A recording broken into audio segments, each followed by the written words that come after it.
This episode of The Whistler is brought to you by the WOTR Radio Network. For more information on the WOTR Radio Network, Classic Radio Rewind, or its 4 live streaming old-time radio stations, visit WOTRradionetwork.com.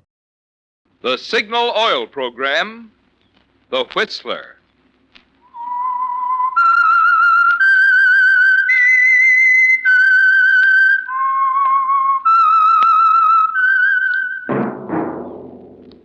That whistle is your signal for the Signal Oil Program, The Whistler.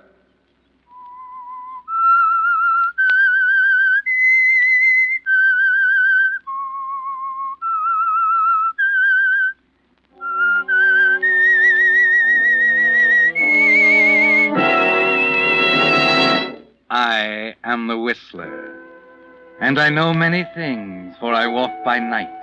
I know many strange tales hidden in the hearts of men and women who have stepped into the shadows. Yes, I know the nameless terrors of which they dare not speak.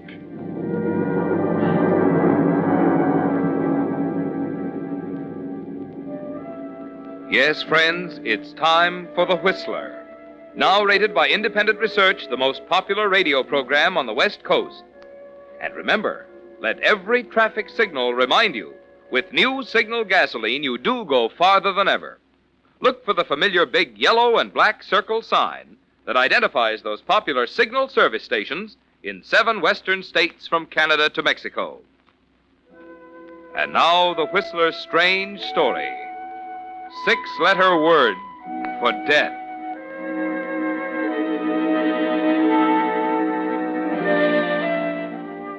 Thursday night was the climax. Every element in the marriage of George and Priscilla Haynes came to a sharp focus on that foggy Thursday night. 5 years of it, 60 months, 1,826 days, each adding a little pressure, each day contributing a little more water behind the dam that was destined to give way on that Thursday night, when the fog hung like a blanket over the campus of State College. George Haynes had known the marriage wouldn't work from the first. Yes, George, as far back as a month after your wedding, when you first felt the cold, sinking feeling in the pit of your stomach. And these 5 years have proven it. But no one but you seems to recognize it. No, George, not even Priscilla. George. George, I'm talking to you. Oh, I'm sorry, Priscilla. George, what's a 4-letter word meaning former? Oh, please, dear, I'm awfully busy and... Just this one. You say 4-letter word meaning former? Yes. Let's see, try erst. What? Erst, E-R-S-T. That's a silly word. You sure? You might try it and see. E-R-S-T. Looks funny. Now, I've got to get to this lecture for tomorrow, dear. Let's see. Better open with the pages work on Cambodia. As Angkor Wat, of course. Fundamentals first, general aspects. George. Distinction from South Chinese. Yes, of George. course. Yes, dear. I'm stuck again. There's a 6-letter word. Priscilla, darling, I've really got to get at this. Would you mind, Oh, please? don't be a stuffed shirt, George. Just this one. All right, Priscilla. Just this one.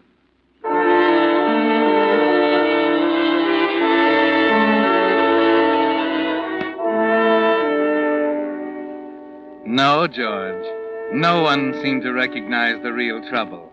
The president of State College, Dr. Dawes, didn't get it either, did he, George? There was no way to explain it to anybody. Tell me, George, what's wrong? I'm afraid I don't understand, Dr. Dawes. I'm afraid I don't either. As you know, the Regents have been considering you and Larry Price as possibilities for the chairmanship of the history department. I'd put a lot of faith in you, George. Now I'm beginning to wonder. I know. I know my work has fallen off. What's the matter, George? I guess it's nerves or something. Maybe you need a rest. Why don't you take Priscilla and go No. on? I'm sorry, Dr. Dawes. I'd better go.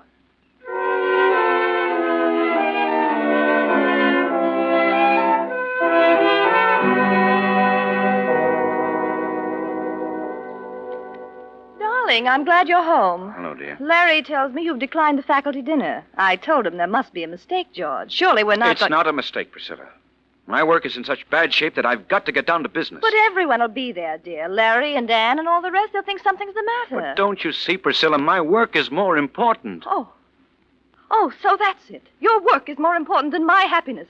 You don't care, do you? You just as soon wrap yourself up in those stuffy All old right, we'll go. I can't understand why we have to go Priscilla, through this. please.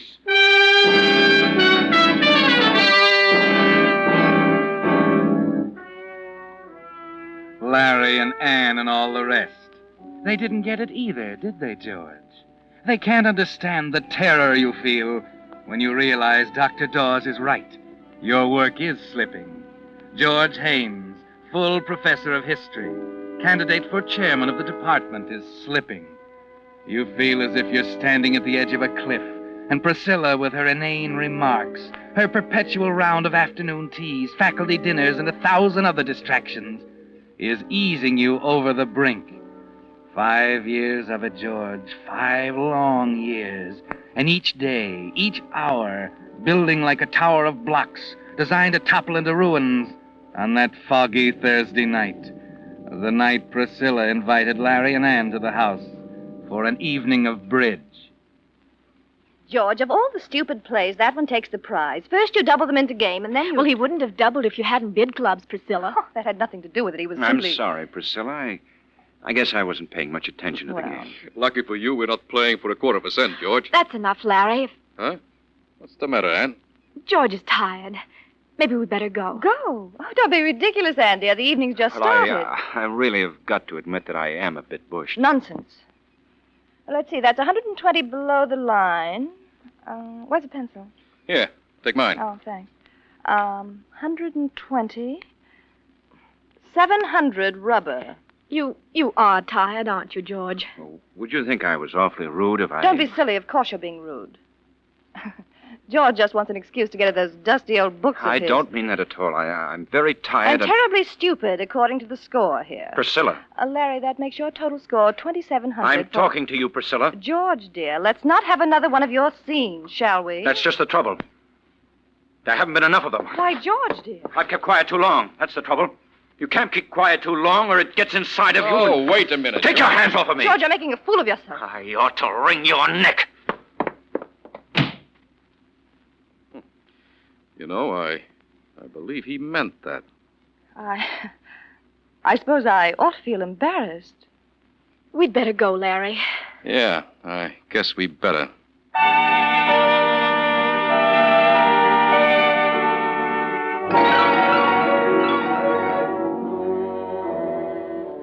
So the blocks toppled, didn't they, George? You've spoken your piece, told Priscilla you could wring her neck, and you almost feel as if you could, don't you? She won't speak to you now, and for the first time in 5 years, the house is silent. Larry and Ann have gone home to the house next to yours on Faculty Row. Outside, the fog is cool and clean, and you suddenly want to lose yourself in it, to feel it press around you and clear some of the haze out of your mind. 15 minutes later, you find yourself near the bell tower on the campus.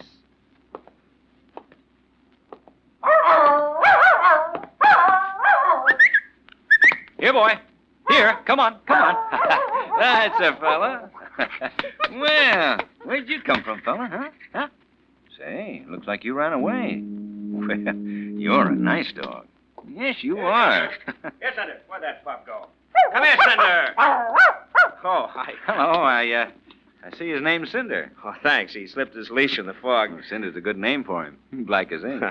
Haven't had a chance to do much with him. Only had him a couple of weeks. Well, I'm quite fond of cockers, particularly black ones. May I ask you where you got him? Certainly at the Coldwater Kennels, about 3 miles from here. There you are, boy. Well, we better run along, Senator. Thanks for catching him. Not at all. Night. Good night. Cute cocker. Cinder. Oh, 11 o'clock. That air's good. Well, better be getting back.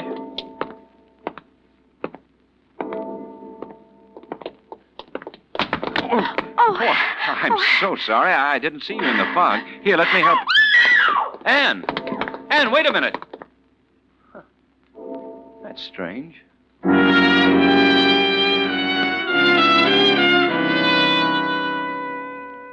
Yes, George, that was strange, wasn't it?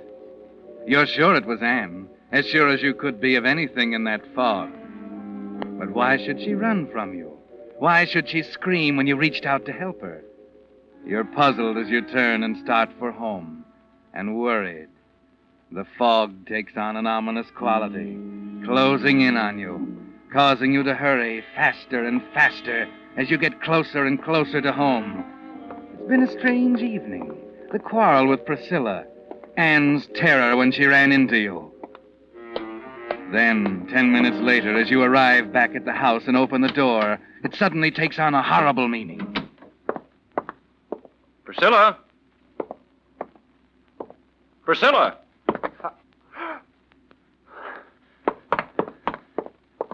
Priscilla. Priscilla. Dead. Strangled.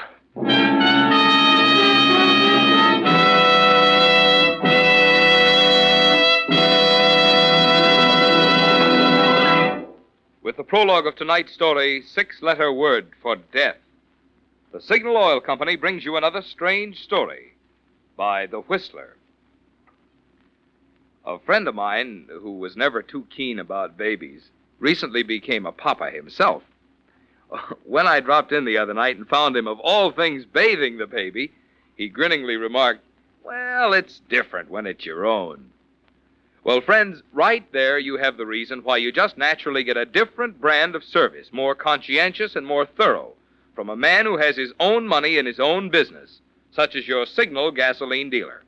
It's why, for instance, when a Signal dealer lubricates your car, he takes no chance of forgetting some hidden part. Instead, he uses the famous Signal check chart that specifies which of Signal's 9 specialized lubricants each point should have. And he checks each point against the chart not just once, but twice, so not one part can be missed.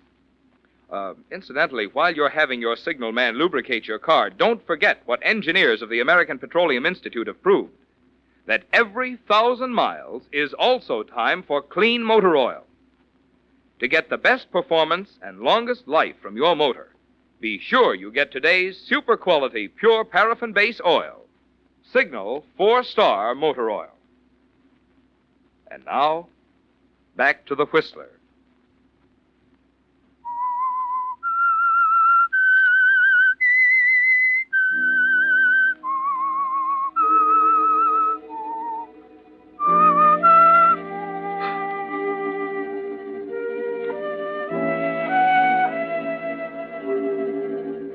Yes, George, Priscilla is dead, strangled, lying on the floor by the window, a crossword puzzle and pencil beside her. For 15 seconds, all you can do is stand there staring at her. Then, terrified, you pick up the phone. Operator, get the police. Hurry.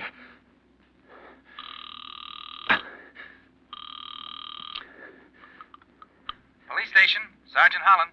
Hello. Hello. Police station, Sergeant Holland. Wait a minute.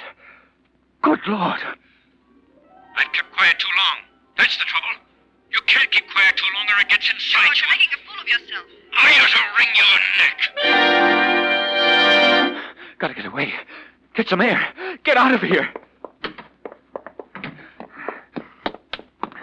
Well, Professor, what's the hurry? Officer Gavin. What's up? Well, nothing, officer. Well, what's the matter? You look pretty worked up. There's Anything nothing I can wrong. do? Nothing at all, officer. Good night, Gavin. Hey, wait a minute, Professor. Huh. That's funny.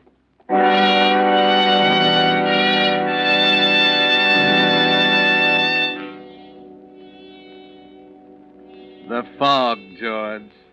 All you can think of is losing yourself in it, trying to erase the horrible picture of Priscilla from your mind. Gavin, the campus policeman, saw you rush blindly from the house, saw the terror on your face that came with the realization that less than an hour after your exasperated statement at the bridge table, your wife Priscilla lies dead on the living room floor, strangled.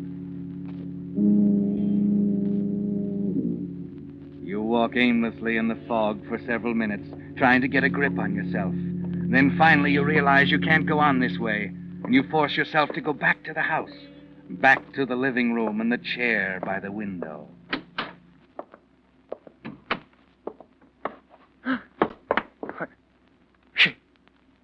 She's gone.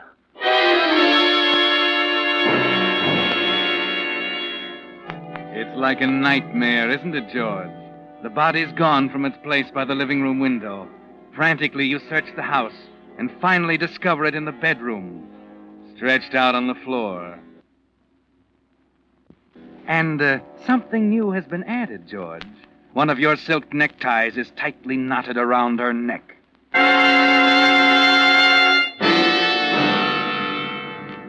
Well, George, it's clear now. You're being framed. The minute it takes your fumbling fingers to take off the necktie seems a year.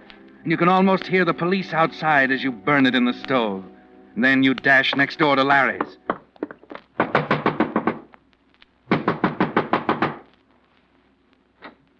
Larry. Well, George. Larry, you've got to help me. I don't know what's behind it, but... What's the matter? What are you staring at? What's that in your pocket, Larry? Huh? Oh, this? Yes. My pencil. Why? Your pencil? Yeah. What's wrong with that? Say, what's happened, George? Tell me. Nothing, Larry. Nothing.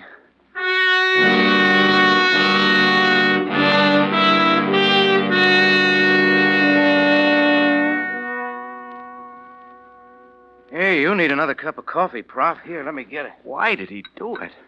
What reason could he have for Don't get killing... ahead of yourself, Professor. You're not sure? I'm positive, Charlie. The pencil was right next to her body when I first went in. When I went back, she'd been moved, and the pencil was in Larry Price's pocket. That's pretty serious stuff. Charlie, you believe me, don't you? You don't think Yeah, I'm... I know. Almost makes me sick to think of it. I came here because I had to go somewhere. I thought that you'd... Sure, I believe you, Prof. Thanks. Brother, you're in a tough spot. Yes, I know. What are you going to do? You mean I have a choice? Well, I don't know. You sure that campus cop recognized you when you ran out of the house? Oh, of course he did. I talked to him. Yeah, that's where you made your mistake. You should have spilled it then. I didn't know what I was doing. All I could think of was to get away from I know. here. What about an alibi? What happened after you left the house the first time? Well, I just took a walk, that's all. Alone? Yes. No one saw you, huh? Well, there was Anne, of course, Larry's wife. She was... Well, you can write that one off. You think she'd deny seeing me? If it met her husband's neck, she would. Oh, but she's not the kind who... You're wasting your time, I tell you. They're all the same. Wouldn't steal second in a Sunday school baseball game, but put them on the stand when their husband's in a jackpot and... no, Professor, that one's out. But there's no one else. There's... Wait a minute. That dog. Huh? I saw a black cocker and talked to his owner by the bell tower. He'd remember me. Well, who is he? I don't know his name. Oh, great. But the dog came from the cold water kennels. Oh. Did you see anyone else? No, after that I started back. I didn't see anyone until I ran into Gavin when I left the house again. Oh. Well, that's a pretty important dog, isn't it? I guess it is.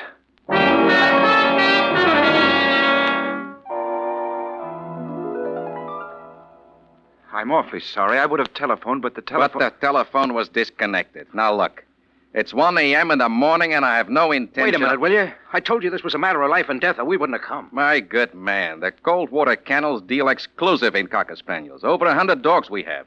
More than half of them are black. How in thunder do you expect But me he to... said he bought in 2 weeks ago. Look, we've sold 30 dogs in the last 2 weeks.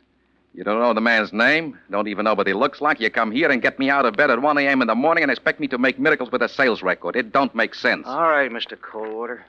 Come on, Professor. Believe me, I'm sorry, but if you only had something else to go on... Wait a minute. The dog's name was Cinder. Does that help? Yeah, there was a man. Wait. Called him Cinder. I remember now. Uh-huh. Who is it? Got it here. A man by the name of Morgenstern. He's new here. Staying at the Penn Hotel.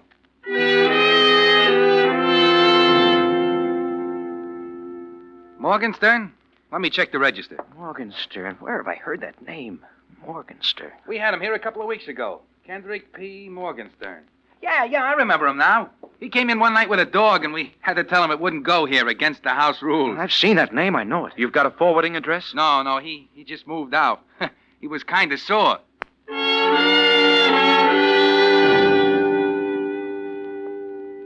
It's 3 o'clock, Charlie. Yeah. Kendrick P. Morgenstern. I remember seeing the name. It's such a funny handle. Well, try and picture it. You sure you saw it? Oh, yeah. Well, was it printed or written? Maybe a sign on a store window? It was written.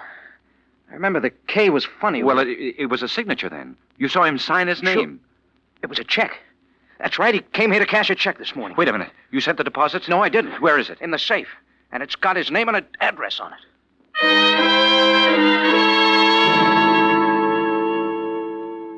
I'm sorry, Mrs. Brandon. I know it's late, but we've got to find him. You say he was staying here? Well, it was funny. A nice man, Mr. Morgenstern, but odd. He come here from the hotel with his dog about 2 weeks back. Thought the world and all of that. But you dog. said he's gone now. Where is he? Well, I'm getting to that. He only took the room for 2 weeks, being he's due to go east tonight on the plane. East where? Well, I don't know. When? What plane? Left at midnight. But come 11 o'clock, he decides to take his dog walking. Well, I don't see him for over an hour. 12:30 it was, but then the plane's gone. Well, then he's here. Oh, no. Left in an awful hurry. Think he was going to catch the next plane at 2 a.m.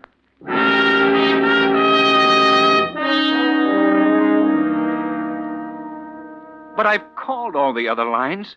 Haven't you a record of a canceled reservation on the midnight flight? Very well. Thank you. Something's haywire somewhere, Prof. Oh, it's useless, Charlie. Nothing else I can do. What time is it? 4:30. You better go home and get some sleep. Oh, that's okay. Gosh, Prof, I hate to give up. Well, there's one chance left. What's that? Ann Price.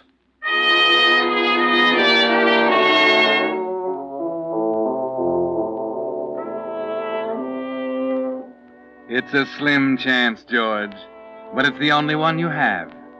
After you leave Charlie, as you walk slowly through the campus toward Faculty Row, you try for the first time to think it through, to reason it out somehow. Larry's motive for killing Priscilla, Ann's terror when she ran into you, the brutal, heartless frame-up that hit you between the eyes when you went back the second time. It doesn't make sense, and you're too tired to think. Too tired to play with an impossible jigsaw puzzle.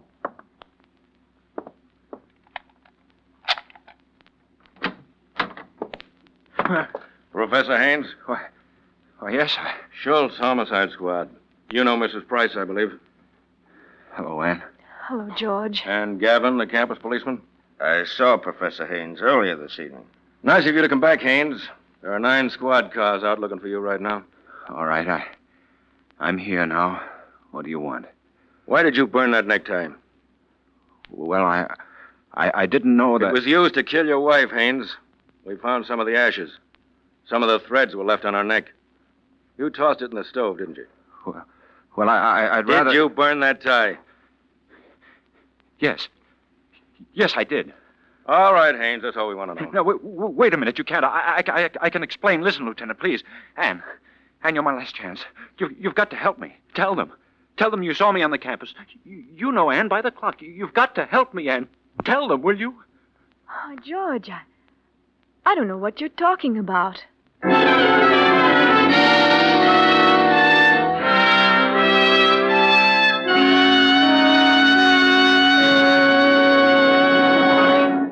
The Whistler will return in just a moment with the strange ending of tonight's story.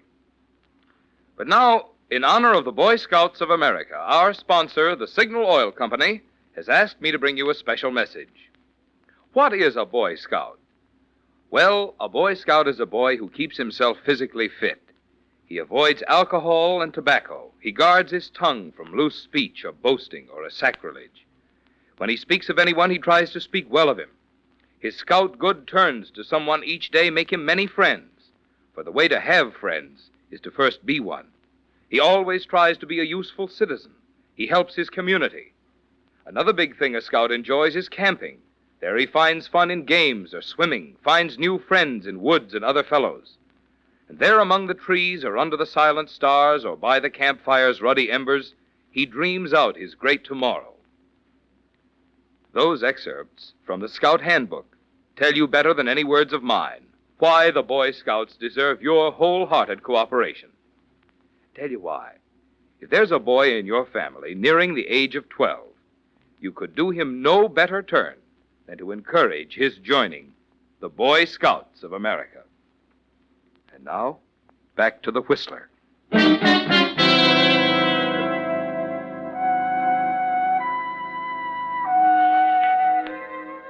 So that's it, George. Anne denies it. She didn't see you. Charlie was right, wasn't he? Women are wide-eyed and righteous until the chips are down, until something close to them is at stake. Then it doesn't seem to matter. You stand there quietly, looking at her for a minute. Then your knees begin to get weak and you sit down. You wonder for a moment where Larry is, and decide he's probably somewhere rehearsing the testimony he's going to use against you at the trial. Then suddenly you're too tired to wonder anything. George. Please, Anne. You don't need to say any more. Oh, I know it sounds ridiculous for me to say I'm sorry at a time like this. I should have known it was coming. It's been written all over his face for the past month. What? Who are you talking about? Larry. Perhaps I'd better explain, Mrs. Price. You see, Haynes Price was in love with your wife. Why, that's ridiculous. Oh, it's true, George. It came to a climax yesterday afternoon. She refused to go away with him. That's fantastic. It's true, George. Oh, don't you see? That's why Priscilla was so unreasonable last night. But how long? Oh, months. I thought Larry was acting strangely last night after we got home. And then when I saw him leave the house, I followed him and... She saw the whole thing, Haynes. Good Lord. Oh, all I could think of was running. He knew I saw him and followed me across the campus. I ran into him at the bell tower, but he was so surprised. Oh, Anne, that was I. What? Why, I thought it was Larry. That's why I... Of course. You were frightened. Well, anyway, I went to the police, and Lieutenant Schultz came right out. Apparently, Price returned after she gave him the slip and realized his only out was to incriminate you. He moved the body, planted the necktie, and so on. But how could he expect to get away with it? He wasn't thinking very rationally, Haynes. Oh. And that's another thing. When Price knew the jig was up, he ran for it. Took off across the campus in the fog. We had every available man out looking for him. But it was pretty much of a needle in a haystack proposition in the fog for a while, until we got that big break. What was that? A little black dog. Apparently, the dog got excited when Price ran by his master and broke away and ran after Price. One of our men was attracted by the barking. All he had to do was follow the dog, and there was Price. Oh, forgot to introduce our star witness, Professor. How do you do? This is the dog's owner, Mr. Morgenstern.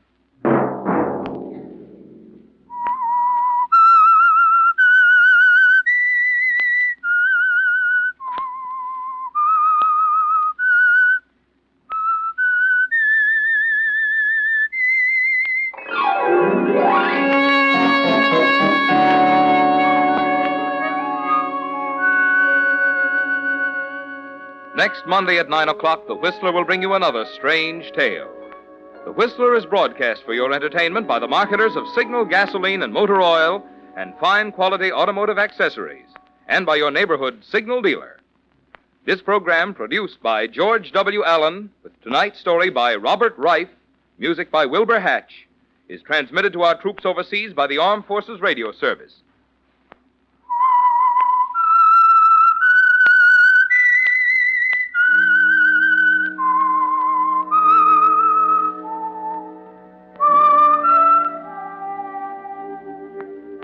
That whistle is your signal for the Signal Oil program, The Whistler.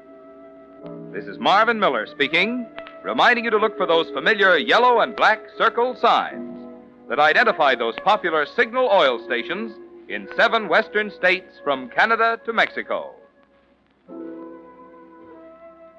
This is CBS, the Columbia Broadcasting System. You're listening to the WOTR Radio Network.